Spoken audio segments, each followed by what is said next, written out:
বারাসতের ছায়া এবার হাবড়ায়। দিদির সম্মান বাঁচাতে গিয়ে বারাসতে দুষ্কৃতীদের হাতে মৃত্যু হয়েছিল রাজীব দাসের।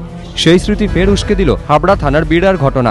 অভিযোগ, মঙ্গলবার গভীর রাতে বিড়ার রবীন্দ্রপল্লীতে একটি বাড়িতে ঢুকে 16 বছরের এক কিশোরীর শ্লীলতাহানি করে তারই প্রতিবেশী সঞ্জয় ব্যাপারী। তাকে বাধা দেওয়ার চেষ্টা করে ওই কিশোরীর ভাই। তখন মত্ত সঞ্জয় ব্যাপারী তাকে ধারালো অস্ত্র দিয়ে আঘাত করে বলে অভিযোগ। চিৎকার চেঁচামেচিতে ছুটে আসেন প্রতিবেশীরা, হাতে নাতে ধরে ফেলে অভিযুক্তকে। তাকে হাবড়া থানার হাতে তুলে দেওয়া হয়। বুধবার ধৃতকে বারাসত আদালতে তোলা হলে বিচারক 14 দিনের জেল হেফাজতে নির্দেশ দেন। এদিকে গোটা ঘটনায় অভিযোগকারিনীর পরিবার এতটাই আতঙ্কিত যে তারা মুখ পর্যন্ত খুলছেন না। পুলিশের তরফ থেকে অভিযোগকারিনীর পরিজনকে চাপ দেওয়ার অভিযোগ উঠেছে। কেন বড়বাবু এটা না করেছে?